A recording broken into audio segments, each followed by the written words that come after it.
Hi guys, and welcome to this week's video. Gurcharan Roopra, he's a wildlife photographer that currently lives in Kenya. His outstanding work is getting recognised globally, and I'm eternally grateful that he managed to put a bit of time aside for me to interview him. Enjoy the video.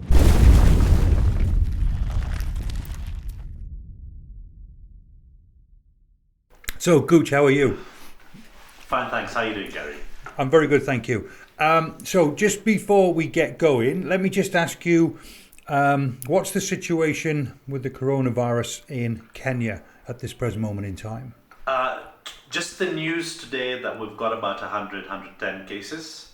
And we've at the moment got a nightly curfew, so 7 o'clock in the evening to 5 in the morning we're not allowed to leave our houses. But during the day we're allowed to work, but to a minimum where, if it's a big industry and there's many people around, then we can't go out. Are you still exercising this social distancing thing that we're doing in the UK? Yeah. Perfect. Yes, we are really doing the social distancing here. Perfect. A very sad time, isn't it? Is that affecting your photography? So far, because we're allowed to go out in the day, I can still go to the parks and I should be home before 7 o'clock. Okay. So that is fine, but yes, it is, because Masai Mara has got all the hotels and lodges shut down. So I could go to the Mara, but I have to go with a tent. I won't be able to find a place in a hotel. Okay, a tent, a lion-infested place, and you feel inclined to go sleeping in a tent, which doesn't make sense to me while I'm sat in my house in Huddersfield. You could say lions, leopards, cheetahs, elephants. Jesus. Right, okay, so really great to meet you. I've got to tell you, you've caused me a massive headache, and I mean this because the easiest thing for me in the world to do if I'm going to interview a photographer is just look on their website, grab half a dozen pictures, and just have a chat about the half a dozen pictures. So I thought, let's wander across to your website. Now I'm about to blow smoke up your backside because it's an impossible task. You gave me access to download some of your pictures so we can talk about them. So I'm downloading, right, I definitely need this one. I definitely need this one. I definitely need this one. And I'm 4 pictures in. I definitely need that one as well. I'm thinking, oh my God, I got a whole website to go here. An absolute nightmare. Your work is off the scale. I hate to say it. I'm glad to say it. Not hate to say it. I'm glad to say it. It is phenomenal. So let's just fill in and tell everybody exactly who you are and where you are, where you live in the world, and pretty much what you do. Sure. Obviously, Gurcharan Roopra. Born in Kenya. I live in Kenya now. I spent 10 years in the UK, so maybe the accent, that's where it came from. We're currently a director for Rock Plant East Africa. We sell construction equipment to this side of the world, and it keeps us super busy. So this photography, this website, it's just, I think the right word is a hobby. Yeah, that's exactly what it is at the moment. So let me get this clear. You're not even a professional photographer. No, not at all. No. I don't get paid for anything. I do all this on my own accord to go and enjoy a hobby on the side. Not that being a professional photographer makes you a better photographer. I'm not saying that in any way, shape or form. But just, I want this to be as visual as I can. So as we're talking, we're going to talk about a lot of the pictures, of course. But because you've got so many pictures, I'm going to flow and ebb lots of your pictures online so people can get a sense and a feel of what you do in your style of photography. Obviously nature photography.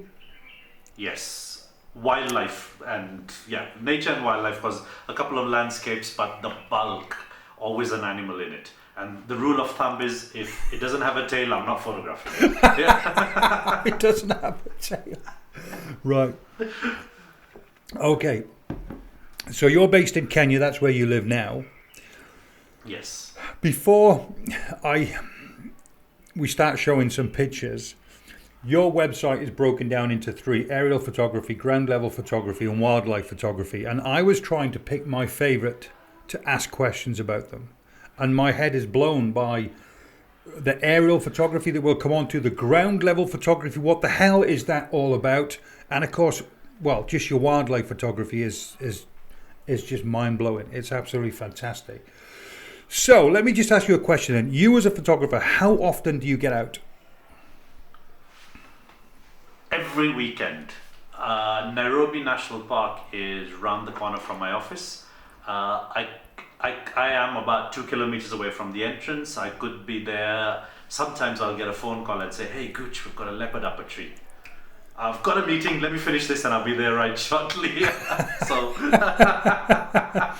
So who's that phone call from? So it's usually a friend, another fellow guide, not a fellow guide. We've got a couple of lodges in the park, and one of their guides might spot. They'll give me a shout saying, "Hey, Gooch, there's a leopard up a tree today. Do you want to pop in?" Yeah. So friends, guides. We have a WhatsApp group here which they call sightings, and if anything is seen, anyone's in the park, they put up photo, location, and you can. For people who don't know the park much, this is a nice way to get into the park and find your place. Okay, and just so I get a picture, because you have to bear in mind, I've never been on a safari. I'm sat on my desk, like lots of other people are, sat in the UK in the comfort of my own home. Just explain to me what that actually means when you say you're going to the park. Is it an enclosed, fenced-off area, like we would go into a theme park in the UK or a zoo? Is it like that, but on a massive scale?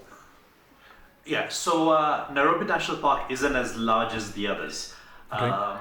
It's 117 square kilometers, and the boundary of the city to the park.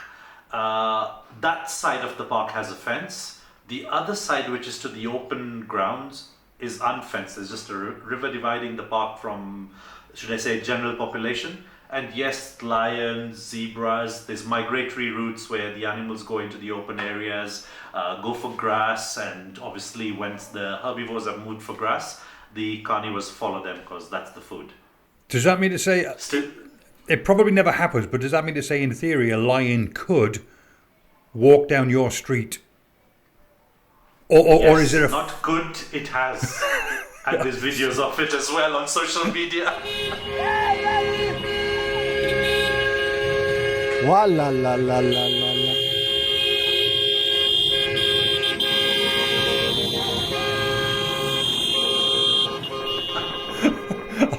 Oh my God. Right, okay, that I just wanted a sense, I just wanted a feel of what it was like. Or are you literally going up to a gate like we would to say Alton Towers, where we have to pay money at a desk and then obviously we get access to the park? I just wondered, or like a zoo in the UK. Wow. It's the good thing here is that the animals are not in enclosures, but yes, we have to get up to a gate, pay our entry fee, and then drive in. And from there it's literally open plains, and it's your luck. You could go through there and not see an animal for a day, for example, or you could go in there. Yeah, so there's days I've gone in, very unlikely, but sometimes I've gone through there and I've not seen a lion. Yeah, and leopards are very, very, you get to see them maybe once a month or maybe once every 3 months. Yeah. And then you have your zebras, you have your giraffes, which are common, you see them more regularly. And these days, I'm a big fan of zebras, I'm a big fan of giraffes, and I don't mind ignoring cats and going for those sort of animals just because of the shapes, the patterns, and every season has its plus or minus, and you work with that and try and find something different which other people don't capture. And that's what I think you probably say makes me different from everyone out there. Absolutely. Do you have a favourite subject? I think it changes and grows because you can't end up having so many pictures of the same subject. So a while ago it was zebras, and I've captured, and now it seems to be giraffes, and I'm capturing that. Currently I'm playing around with a little camera housing that is waterproof. I'm going to try and get something half submerged, half above, just playing around, that's having fun. I think that's the key word. And when you enjoy what you're doing, everything just comes. Cool. Let me look straight at camera and ask you a question. I'll take the glasses off because this is serious. I'm whispering this. Let's assume nobody's watching this interview. Do you pay to get in the park? Yes, I do. Yeah, I definitely do. Because you've got guys on the inside. Gooch, do you pay?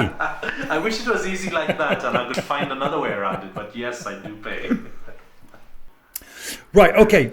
So where do I, you have to help me out here, because this is such a difficult interview. Not because of the distance between us, because of the blasted pictures. Otherwise this interview is going to go on for hours. Right, looking at your website, let's break it down. Let's talk about Yes. the aerial photography first. Aerial photography. Now, Yes. guys who are listening now, do me a favour. After the podcast, I'll leave all the links to Gooch's social media sites down below in the description of this video. Go and check it out and have a look for yourself. I know you're going to anyway, but seriously, his work is mind-blowing. It's just off the scale. Gooch, aerial photography. How does that happen? I know you obviously in a helicopter. Yes. I've seen videos on your website. Okay. Yes. So how does that happen? What did you have to book it in advance? You go twice a year? What do you do? I go every time I have the money to fly, because choppers aren't cheap. And All right. it's a chartered chopper, which is, we use a small Robinson Raven, and it's a 4-seater chopper. Because it's a charter chopper, we pre-agree with the pilot that we're going to take the doors off, and then we fly without the doors, so it's easy to photograph through. And then when we do, we fly to Lake Magadi, usually for the flamingo shots, which by chopper is about 20 minutes away from us. By road, it's about 3 hours.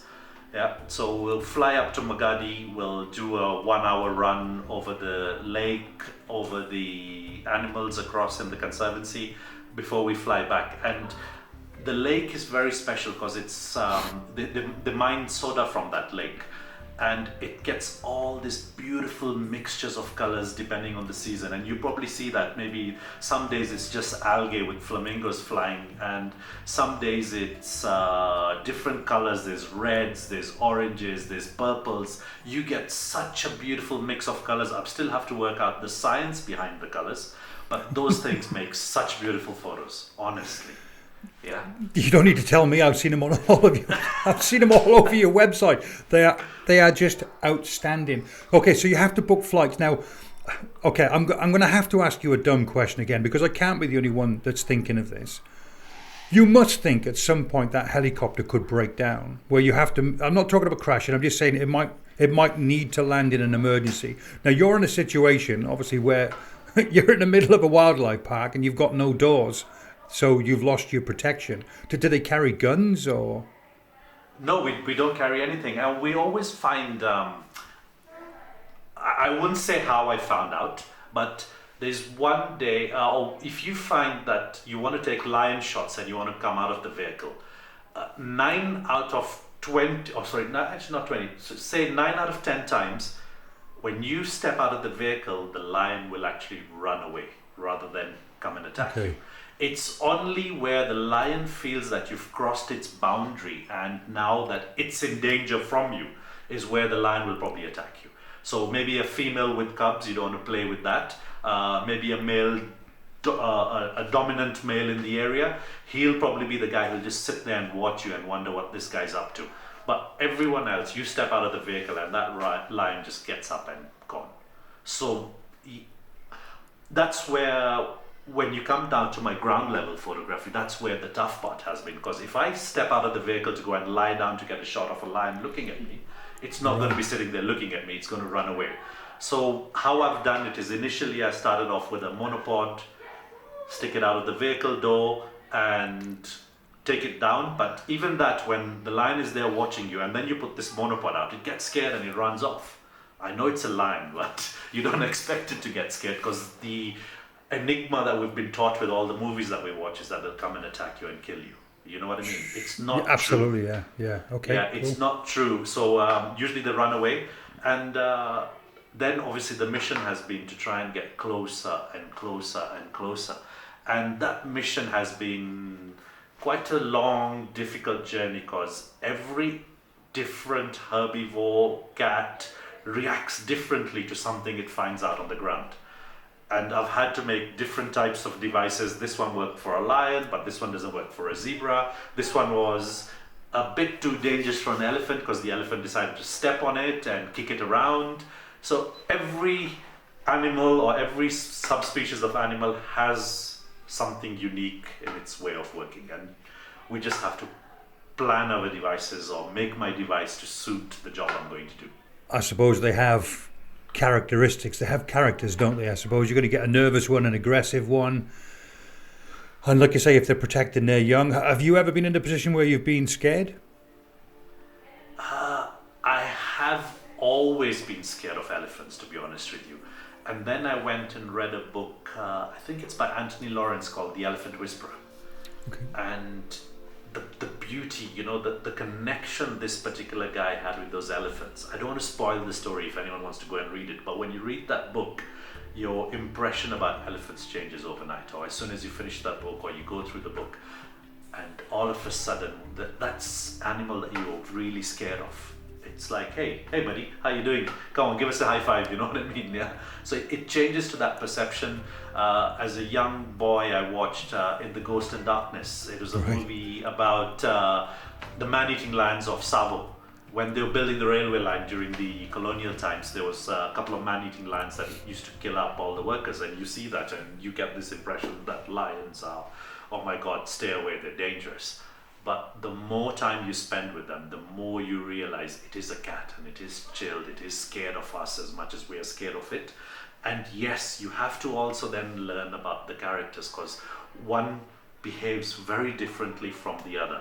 Last year, I was doing a project with Amboseli Trust for Elephants, and we came across this bull elephant, and the researcher with me just said, hey, this guy we're not getting close to. He is rough, and if we cross his path, he's just going to come for us. So this guy, we're not doing anything, Gooch. So let's go to another elephant. Move on. I suppose the park wardens that work there on a daily basis, they'll know the animals very well, I'm guessing. Yes, they know them all. You hardly get to see the park wardens unless you break a rule, and then the law comes on you.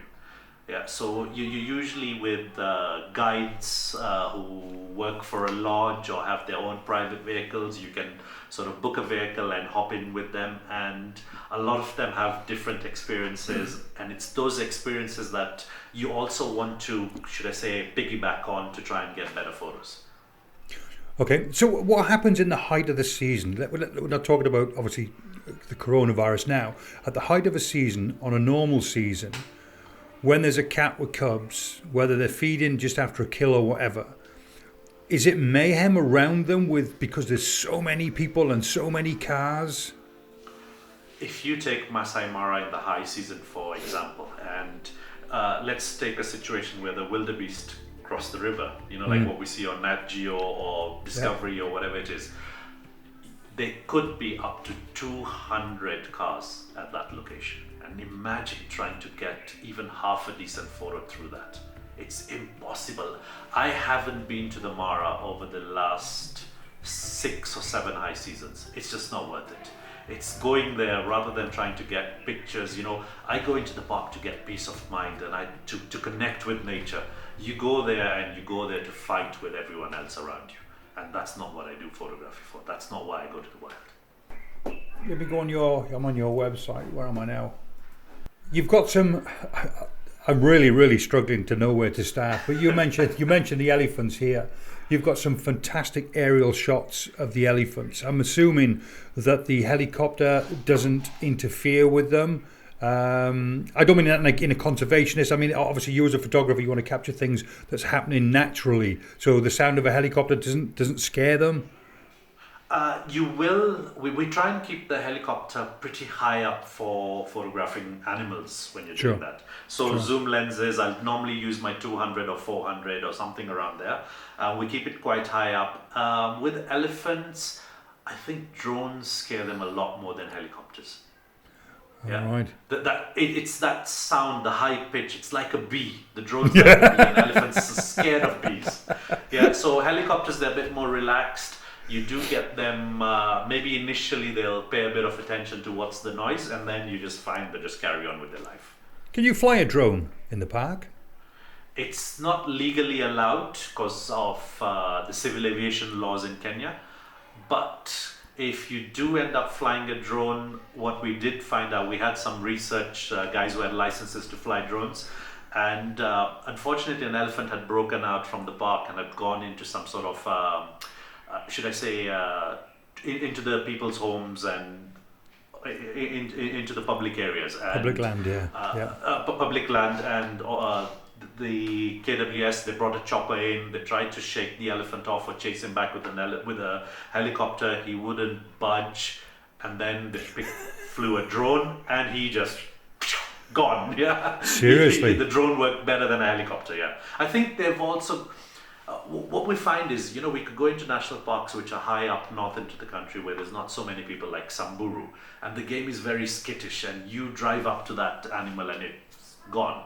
Whereas you go into Masai Mara, because there's so many vehicles, there's so many people, they get more, they learn and understand. And you could drive up to a lion in the Mara and he'll just look at you. But you drive up to a lion in Samburu, he gets up and... Well, look, when you and I chatted originally, when we talked about doing this interview together, the one thing that I absolutely love and adore about your photography is I can imagine the inclination for somebody to go and photograph wild animals in a national park would be to get the biggest lens with that big ×2 converter on there and basically take what I call nasal hair photography right up the noses of all the animals. Well, basically you could do that in a zoo here in the UK. You're wasting your money by travelling out to Kenya. But I've said this to you in the past. You storytell with your pictures, and that is what blows me away. I agree with you, and yes, I was a nasal photographer. I do have big telephoto lenses, and I think it's a tick in the box where you're a wildlife photographer, you have to carry out the biggest device that you've got. And yes, I did start off with that. What I think was the biggest driver for me is, like every photographer, first of all, you are documenting what you've seen. So it's like a tick list. Yes, done. And then from that, I managed to start how to learn the individual, saying, oh, this is lion A. Done. Oh, lion B's over here sleeping. Done. Lion C's over here. And then it became one of those sort of things. And until that logging didn't finish, or should I say the tick list didn't finish, then you start thinking, saying, hey, wait, I've got a photo of lion A, yes. I've got a photo of lion B. I've got a photo of a lion yawning. I've got a photo of a lion walking towards me. I've got a photo of a cheetah walking towards me. I've got a photo of a leopard. Hey, come on, mate. I need to get something different now. We all share our photos on social media, and you can't keep repeating. It's repetitive. It gets boring. I fall asleep when I start repetition. Yeah, and literally that was the driver. So it got boring, and then... believe it or not, I won a competition in Kenya with Nikon, and part of the prize money, rather than taking some money, I took a 24-70 2.8 from them. Fantastic. And that lens sat in a cupboard for 3 years. Can you imagine? 3 years I didn't touch that lens. Obviously when I got it new, I used it, I tested it, and then it sat. What I would go is I always go into the park with more or 2 cameras minimum, because I don't want to be changing lenses in the dust. So I'd go one body with a telephoto, one body with a 70-200. When the light drops, I can use the f2.8-200. And I never ever use the 70-200. I always use the 400mm lens. And one day just came home and said, hey, this lens that's sitting at home, let me go and try it out. I've never used it. Let me just try something different. And I put on the 24-70, went out into the park. One day we had these dramatic skies, and this zebra went and climbed a little bit of a hill. And I was low enough to get the skies with the zebra up in the air. And just a little bit of ground and this beautiful dramatic skies behind. And that was the day everything changed. Yeah, because I've seen that style with lions, I've seen that style with elephants on your website, and it's just mind blowing. It gives you such a massive sense of scale, but it's just brilliant. It's just brilliant. I mean, I teach a lot of wedding photography, and when I teach wedding photographers, on a Monday morning we sit down, everybody gets their equipment on the table, and there's this big boom, there's this big thud. Look, I've got a 70 to 200 mil lens because, I've got a bride and groom that's going to get married in a castle location, and all I want to do is take nasal hair photography of a bride and groom. And I try and explain to them, no, they're getting married at this wonderful place. So you need to show this bride and groom off in this environment that they've chosen to get married in.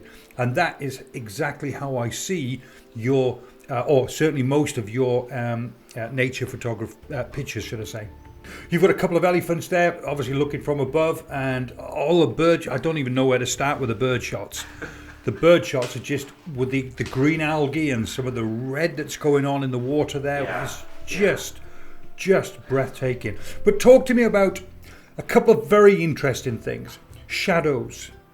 You make great use of the shadows. Is that something that's purposefully meant? Yes, we like to fly out in golden light, and should I say towards long shadows, because aerial photography, the canvas is very flat, and when you're high up at 100 meters, 200 meters, trying to get a photo of something below you, it either just comes as a blob or something, the sense of 3D effect kind of goes away. And to compensate for that, we try and fly during golden light, or we try and work it. Usually we either fly out at 8 o'clock in the morning, or we fly out about 4:30, 5 o'clock in the evening, where the shadows are long, and then we work our photos around that. And normally with aerial photography or with any other photography, when you see shadows and highlights, you reduce shadows and you reduce highlights at the same time. Whereas with aerial photographies, I do the opposite. I increase the shadows and increase the highlights. You've got a giraffe picture on your website it's fantastic. Absolutely brilliant. And one other one, let me just cover another one. You've got a picture of a couple of lions lying down. Yes.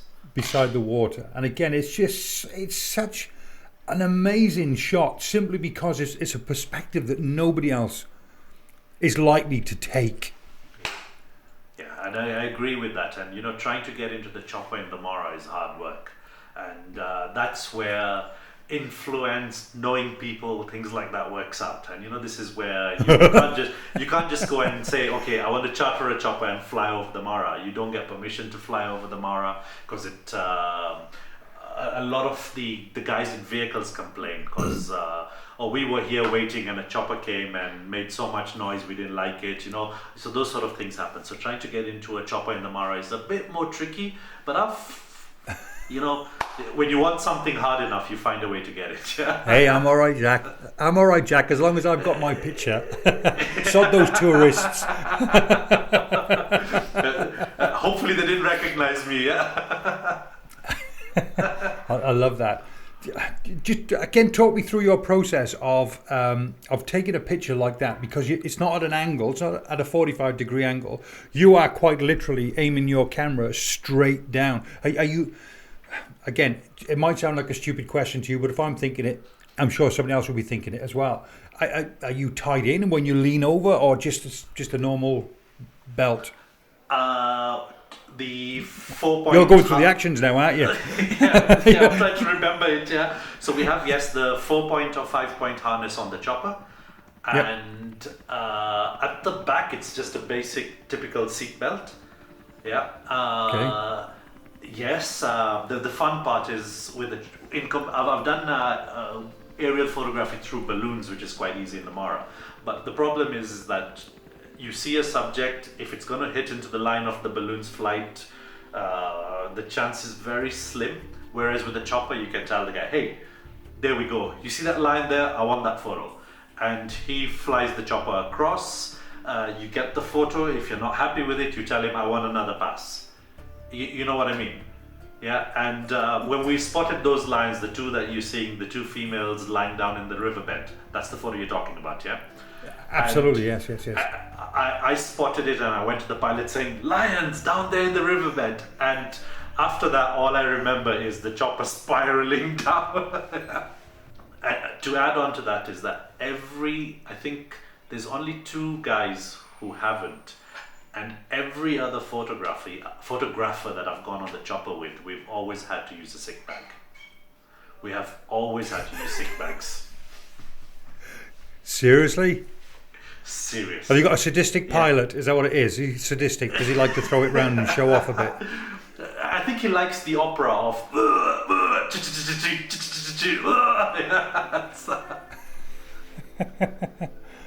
The flamingo shots. Yes. I think that there's obviously the flamingo shots there, but then there's bird shots on bird shots on bird shots. We'll not talk about them all. Lots of them. I love the way that you've captured either. It's literally the footprints on the water's surface as they're running to take off, and you've captured that. Now you'd be more inclined to be sat there with a 400 or a 600mm lens on and just follow the bird as it's taking off, but you've literally stayed wide to tell the story, and you can see it in your image. You don't need video, you could see it in your images, and it's, again, hats off to you. It's just brilliant. Fantastic. Thank you very much. Let's move away from there. Let's talk about where do I go next? Do I do ground level? I think that's the next one that comes. No. No. Let's talk about wildlife. There's a reason for it. Let's talk about wildlife photography. Sure. Okay? Right. Yes. On your website, you just call it wildlife photography. I've no idea why. Oh my God. Gooch, man. Make it blooming easier for me. Where do I start? I wouldn't know where to go. I wanted to ask you a question. Right, I looked to camera. Yes. Just before we talk about wildlife photography, straight to camera, eye to eye. Yeah. Nobody else is here. With your aerial photography, do you ever feel inclined, or do you ever move any animals in Photoshop? No. You know what? I honestly never use Photoshop at all. I 99% of the time I use Lightroom. Okay. I hardly go into Photoshop, and the only times that I'd probably go into Photoshop is sometimes to clean up maybe a strand of grass that was spoiling the whole frame. Yeah. I do enter a lot of photographs into competitions, and a lot of them do not want the scene to be changed whatsoever. Yeah. Okay. When I say I used to I enter a lot. That's also a very, I think, a big with. It's not really open because I don't enter so many. Maybe 2 or 3 competitions every year I enter, but because I'm entering those 2 or 3 competitions, a couple of them don't like any editing, or should I say any objects removed or objects added. So for that reason, I try and find my location, and then I work with the location, saying, look, I love this place, I love the landscape of here, and I'm just going to chance it out that I'm going to get my subject in this landscape rather than forcing the landscape for the subject. I have time. This is, as I said to you, a hobby which I enjoy, being out in the wild. It helps you reset from everything on the city. And when you're out there, it's quiet, you're listening to every bird. And I always have the radio either on volume 1 or off. The reason I have that is because I'm trying to the bird singing could let off a predator. Just a little different, where the way the birds sing could let it off, saying, okay, there's a predator that's somewhere here that I need to go and look for. And, oh, look at those giraffes are all looking in one direction. Chances are there's a predator in that direction. So it's a mixture of skills put together, yeah. Great answer. And said so passionately as well. because I would have been inclined just to move them, just to... But no, that's... Yeah, I'm so wrong. I'm so wrong and you're so right. And that is a top answer. Right, okay. Wildlife photography. I mean... Yes. Where do I start? Let's talk about the... obviously, the cat pictures then. You've got there's a photograph of 5 cats lapping, drinking water. Yes. What was your thoughts when you took that picture? Were you absolutely, yes, elated, I've nailed it, that's a competition winner? Or is that just a run-of-the-mill, I'll see what it looks like when I get back home to edit it? Usually a run-of-the-mill, let's go try our luck. The bad part is there's a rock right in front of the cup. Yeah. The middle cup there, there's a big rock in front of it. But hey, I shouldn't be letting out these things. I just say, oh wow, look at that shot, I love it, yeah? That's all we have to say about it. Yeah. Yeah, but I mean, the thing is, this is wildlife photography, though, isn't it? This is it. You're taking pictures without stating the obvious of things in the wild. And you know, if that rock's there, it's there, isn't it? Yeah, and that's the best part about wildlife photography is that you cannot choose what you want. You just have to either be patient and wait for the moment, and then maybe the cat doesn't or the animal doesn't do what you want it to do, or hopefully it's always one of those lucky days where it just happens. It just happens. I think a couple of shots down, I've seen the two ostriches with the sun in front. Yes. Yeah, and literally it's one of those where it's a patience game. You're constantly moving your vehicle to try and target the ostriches to get right in front of the sun, and then you get that shot where both of them are exactly at the same action and the sun's there, and some days you get lucky. And I've probably tied it maybe 200 times more and I've never ever got it again. The picture with the zebras, again, with the sky, with the clouds, the two zebras there, like it's probably stood on a slightly elevated area. Again, you've captured perfect rules of thirds, with 2/3 of the sky, 2/3 of the sky, which I absolutely love and adore. That's brilliant, absolutely brilliant. I love that picture, I do. There's so many. And to all the photographers out there, please, the rule of thirds, always use it. Always use it. That's the key for me. The rule of thirds is always there. The giraffes, you've got a perfect number, 5 giraffes. Again, 2/3 sky. Just storytelling is just fantastic. I love that. That's brilliant. I could just go on and on and on. And one I've seen there, you've got a leopard that's on a tree or something, and it's peeping around the corner and looking at you. Yes. You must know what you come on, Gooch. You must know when you take that picture, right? In the back of your mind, you're thinking, "I've nailed that.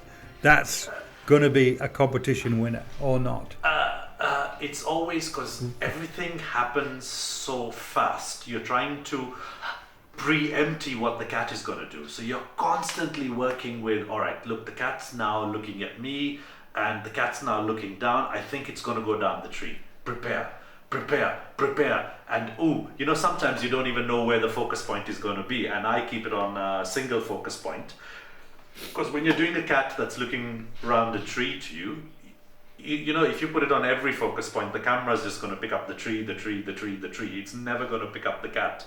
So you're constantly trying to work with that. And yes, when the cat does look at you and do that, you do your best to nail the shot. It's only once the cat has disappeared, then you go back into your camera and say, yes.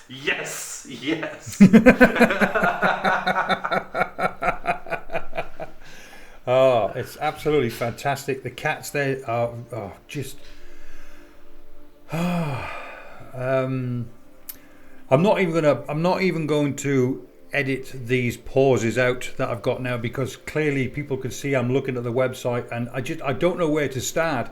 You've got one, a lion's growling. It's almost like it's set up for you. It's teeth and is it a black and white image? Yes. Going from how have you is that a picture taken at night, or is that post-processing to make it look like what I tend to do on my black and whites is, luckily enough, here I had a green background. So we went into black and white, or I went into black and white, and then all the greens I just darkened out on the black and white tones. Yeah, so we just took off the greens on it. But that shot, when I went through my camera to go and look at the perfect shot, that was a growl for 2 seconds. Thankfully, I ran a D5, which picks 11 frames a second. So I have not even, you could say maybe 22 shots. No, I have 4 shots from nothing to nothing. And you have 3 shots in between there that may work or may not work, and thankfully that one nailed it, and it worked. And if looks could kill, you've got a picture of a lion, again another one in black and white. It's probably the same lion looking straight at you. A lovely portrait image. The eye is a real close-up of the head, despite what we said earlier on. Obviously, I know you're going to take some close-ups, of course you are, but that is a terrific shot. But I can see evil in those eyes. Is it the one lapping water? The one drinking water? Very black and white? No, very black and white. He's just looking straight at you. Yeah. It's it's about 2/3 of the way down on the left-hand side on your website. Okay. Yeah, and I agree. You know, it's one of those situations where even that look is a very momentary 1, 2 seconds, 3 seconds, not more than that. A lot of times you'll find that the animals don't want to have eye contact with you. It's literally it's literally just a oops and a oops. Yeah. So you have to time yourself. Patience is a game. You know, so many times I've been numbed knees because you're trying to sort of these days you can go into B&Q and get one of those gardening mats where you put your knees on. It's spongy and soft. I've got one of those. I honestly have one of those. I put it on the vehicle floor and I just sit there waiting. I love it. Do you ever? I love to go and shoot wildlife. I'd love to come out there. I'd love to go with the wife, and I don't know how often you see an animal kill, but I think that's the only drawback I'm having of trying to convince the wife to go out. But to be fair, I'm probably the same as the wife. Some of the dramatic pictures you've got, we forget as people that the dramatic pictures you're taking a picture of an animal that's literally running for its life. So the drama is in its face. Do you ever get bothered by any of that if you see a kill or anything, or is that just...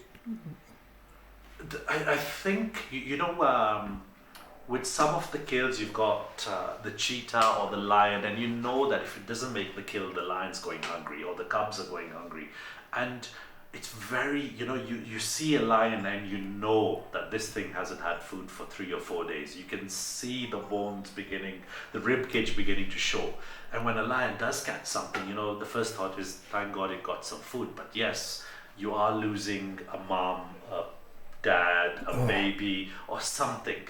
But I like to say a lot of it is down to nature. It's the survival of the fittest. Of course.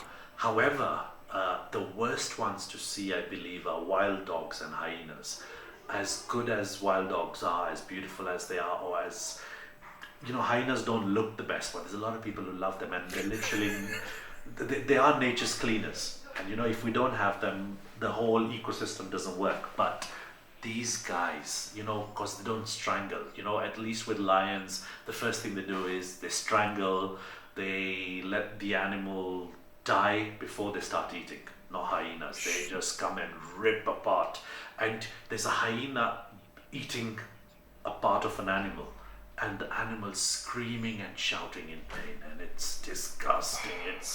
That is the worst one. And when a hyena kill starts to occur, I might get the chase. As soon as the kill starts, I switch off the camera, I put it away, and I even tell the guide sometimes, saying, I drive off, I can't handle it, it's just too painful to watch.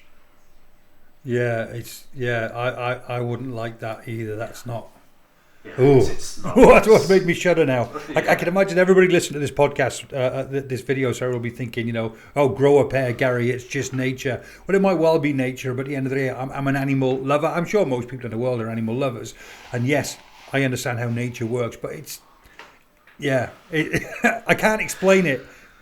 A lion and tiger, like exactly what you said, at least they'll go for the throat, they'll kill the animal first, and then obviously they'll eat it. Wherefore, like you said, the hyenas and I've